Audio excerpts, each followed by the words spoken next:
Ազգային ժողովի մեծարգո նախագահ, հարգելի գործընկերներ, սիրելի քաղաքացիներ, մեր շատ սիրելի քաղաքացիներ պետք է անդրադառնան մի շատ կարևոր հարցի, ասում են, որ Լևոն Տեր-Պետրոսյանը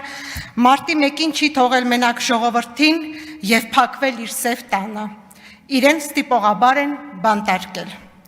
Սիրելի հայրենակիցներ, պետք է ասեմ, որ դա այդպես չէ, ինքը կարող էր դուրս գար տանից և շարունակեր պայքարը ազատատենչ ժողովրդի հետ, եթե ցանկանար, եթե նա ստորագրեր մի թղթի տակ, որով հրաժարվում է իր անվտանգությունից։ Բայց նա գերադասեց մնալ տանը, անտեր թողեց իրեն այդքան շատ հավատացող, մեծ վստահությամբ լցված ժողովրդին։ Իր անվտանգությունը իր համար ավելի թանկ էր, քան մի ամբողջ ազգի, որը պայքարում էր իր ազատության և ժողովրդավար արժեքների համար։ Լևոն Տեր-Պետրոսյան, ձեր կյանքը ձեր համար թանկ էր, իսկ քաղաքացիներինը ոչ, ձեր խիղճը չի տանջում այն անմեղ 10 զոհերի համար,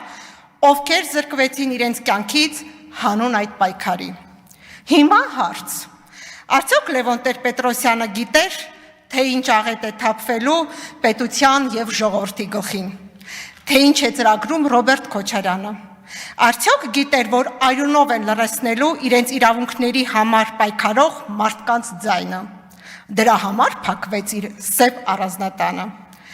Իսկ այսօր արդեն ձեր ցանկությունները շատ տարօրինակ են, համագործակցել երկիրը թալանած, վաճառած մարդասպանի, մերժվածի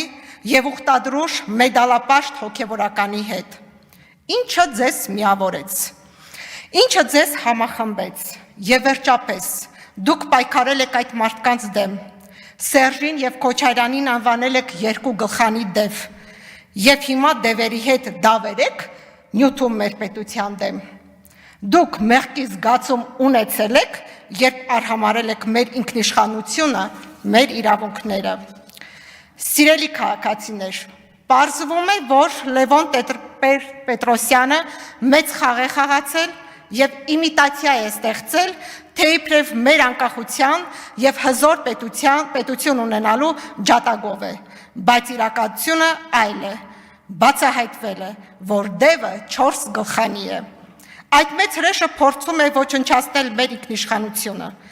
մեր պետությունը դարձնելով օտար պետության խամաճիկ։